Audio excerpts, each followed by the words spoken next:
Good evening, I'm Sarah Sapsanama. Let's begin with the headlines of the hour. Rashtriya Swatantra Party Chair Ravi Lamichan remanded in custody by Kaski District Court for 6 days. Government says implementation of Parliamentary Probe Committee report has begun. The committee to recommend office bearers at Truth and Reconciliation Commission and the Commission for Investigation on Enforced Disappeared Persons gains full shape. American billionaire Elon Musk promises to award $1 million every day to voters as he steps up campaign for Donald Trump. And Pakistan and defending champions Bangladesh settle for a 1-1 draw in SAF Women's Championship. Nepal playing against Maldives tomorrow. The Kaski District Court has remanded Rashtriya Swatantra Party Chair Ravi Lamichan by 6 days for investigation over alleged involvement in cooperatives fraud case. While going to the court earlier in the day, Lamichan has said he would cooperate with the judicial process. According to Information Officer of District Court Kaski, Suraj Adhikari, he was presented in the bench of Judge Nauraj Dahal. District Police Office Kaski spokesperson DSP Bashanta Kumar Sharma said investigation had begun for supplementary case, including another accused Chabilal Joshi, who was arrested earlier. The police are done taking statements from Joshi. The CIB of Nepal Police had arrested Lamichan from the capital on Friday last week and taken to Pokhara by road right away.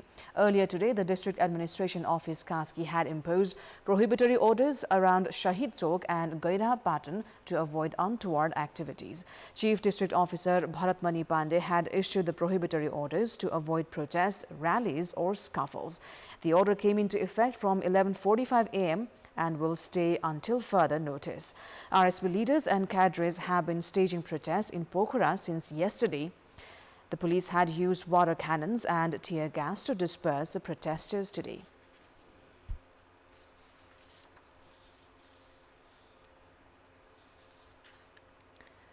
Meanwhile, the government has stated the process of taking actions based on the recommendation of the Special Parliamentary Probe Committee on mishandling of cooperatives' money has begun. The Special Parliamentary Probe Committee on Cooperatives fraud case formed in May 28 this year studied on 40 cooperatives, including 22 problematic and 18 cooperatives that had received public complaints. The committee submitted its report mid-September, which after the approval of the Council of Ministers has been brought into implementation now. The committee had recommended actions holding accountable Gorkha Media Network's chair GB Rai, member Kumar Ramtil, Managing Director Ravi Lamichan, and the then Vice Chair Chabilal Joshi for illegally wiring money from cooperatives to the network. The committee has also recommended investigation on Nepali Congress Vice President Dhanraj Gurung for allegedly mishandling money of Hetauda's Miteri Savings and Loan Cooperative. The government has assured that all those that the committee has identified as guilty of involvement will be brought to jurisdiction. त्यो प्रतिवेदनले औँल्याएका व्यक्तिहरूलाई चाहिँ हामीले अनुसन्धानको क्रममा चाहिँ लिने क्रमको सुरुवात भएको मात्रै हो। त्यसकारणले यो त सबै त्यो प्रतिवेदन जो व्यक्तिहरूलाई तोकिएको त्यो सबैको माथि चाहिँ काम सुरु हुन्छ। अहिले अमो व्यक्तिको नाम लिएर चाहिँ यसको बारेमा चाहिँ भ्रमसृजना गर्नुपर्ने कुनै जरुरी छैन भन्न चाहन्छु म चाहिँ। At present, the Central Investigation Bureau of Nepal Police is investigating on Miteri Cooperative. The committee has also directed the government to bring to jurisdiction GB Rai and Than Bahadur Buda Magar, associated with Surya Darshan Cooperative of Pokhara, Dinesh Roka of Sahara Chitwan, Sagar Kesi of Supreme Butwal, Taswiran Khatun of Sano Paila Birganj, and Bhupendra Rai of Swarna Lakshmi Cooperative Kathmandu.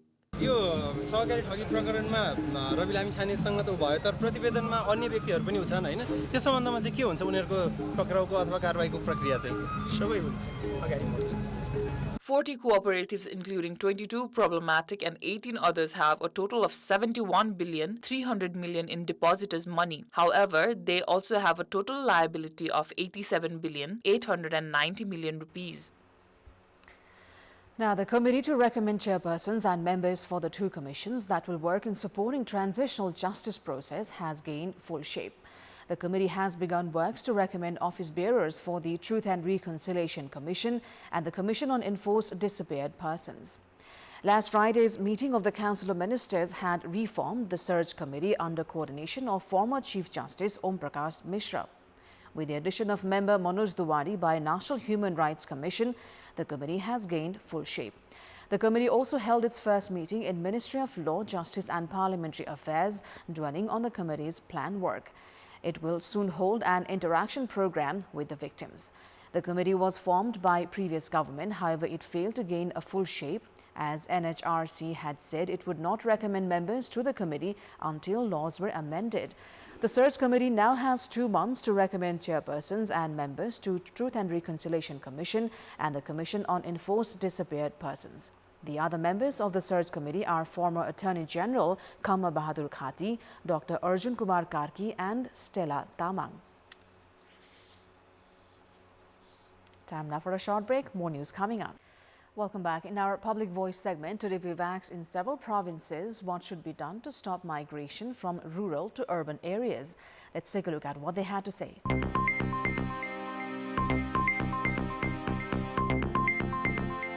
शिक्षा र स्वास्थ्य अनि यातायात हुने हो भनेदेखि चाहिँ पहाडबाट तराईतिर बसाइसराई जाने मान्छे चाहिँ अलिक कमै हुन्छ। स्थानीय स्तरमै रोजगारी हुने खालका चाहिँ विभिन्न कार्यक्रमहरू गरियो भने चाहिँ सरकारले बिउ बिजन दिनु पर्यो, सब्जी खेती लाउनु पर्यो, पानीको व्यवस्था गरिदिनु पर्यो। शिक्षा स्वास्थ्य यातायातका कुराहरूलाई जोड दिने हो भने ती मान्छेहरू सबै फर्केर फेरि पुनः पहाडतिरै आउने छन्। शिक्षा दिन पर्यो, केटाकेटी गाउँमै बस्न पर्यो। सहर बजारमा दिने शिक्षा हामीले विद्यालय सामुदायिक विद्यालयमा गाउँघरमै दिन सक्यौं भने रोजगारी सिर्जना गर्नुपर्छ र युवाहरूलाई आधुनिक कृषि प्रणालीमा जोड्ने वातावरण सिर्जना गर्नुपर्छ। यातायातको सुविधा पनि हुन पर्यो। तराईको जमिनमा टुक्र्याउने खण्डीकरण गर्ने कुरालाई नियन्त्रण गर्नुपर्छ। रोजगारहरू चाहिँ नपाएको कारणले गर्दा पनि यो बसाइसराईलाई थप टेवा पुगेको छ। किसानहरूले उत्पादन गरेका वस्तुहरूलाई सरकारले बजारको व्यवस्था गरिदिन सक्यो भने सागसब्जी ल्याएर बजार बेच्छु नजिक भनेर आएको है। गाउँमै सुविधाहरू उपलब्ध गराउनु पर्यो।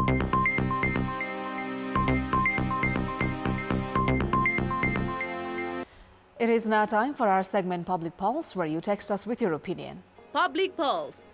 But before today's question, let's take a look at the results from yesterday's poll.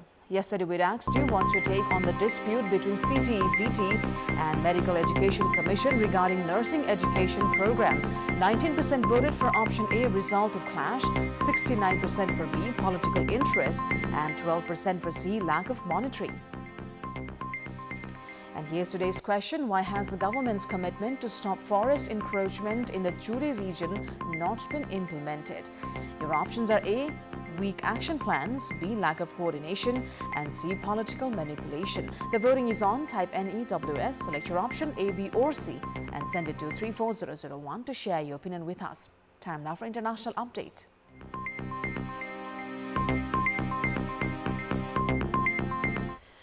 American billionaire Elon Musk has promised to give away $1 million each day until November's election to someone who signs his online petition supporting the U.S. Constitution.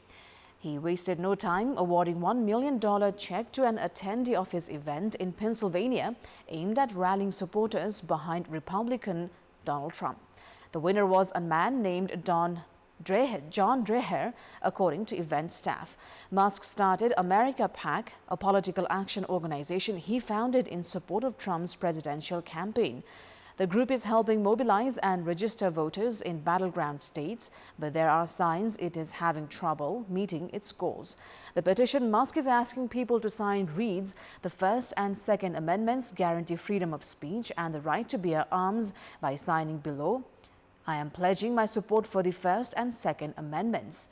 The entrepreneur behind car maker Tesla and rocket and satellite venture SpaceX has increasingly supported Republican causes and this year became an outspoken Trump supporter.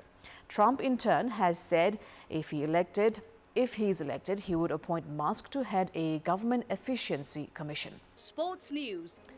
Defending champions Bangladesh and Pakistan have played a 1-1 draw at the SAF Women's Championship. Bangladesh's Sam Sunahar Jr. had scored in the injury time of the second half to avoid a defeat for her team. Pakistan took the lead in the 32nd minute through Jamena Malik and had maintained the lead throughout 90 minutes. However, conceded a goal in the stoppage time to share points. With today's draw, Pakistan's chances of progressing in the semi-final has become slimmer. Their fate in the tournament now depends on the result of the match between India and Bangladesh, which is slated for Wednesday.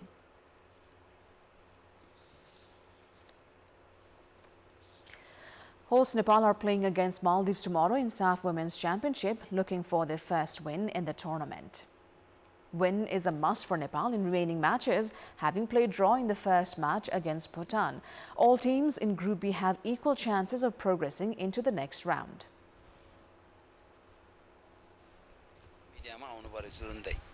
Exactly नत्र भने जुन पोजिसनमा खेल्छौं हामी चाहिँ मिडफिल्डमा हुन्छ एउटा विङमा हुन्छ एउटा सेन्टरमा हुन्छ गोल गर्ने प्राय सेन्टरमा हुन्छ हैन हामी डायनामिक तरिकाले हामी पोजिसन चेन्ज गरेर हामी रोटेसन गरेर हामीले चान्स लिने हो त्यति बेला चाहिँ मैले पाएपछि मैले हान्दिने त्यसपछि बाहिर जान्छ कि भित्र जान्छ मतलब भएन त्यो चाहिँ के टिम वर्कमा आएन के Head coach Tamang also opined players' self-centered nature had affected the team's performance in the match against Bhutan.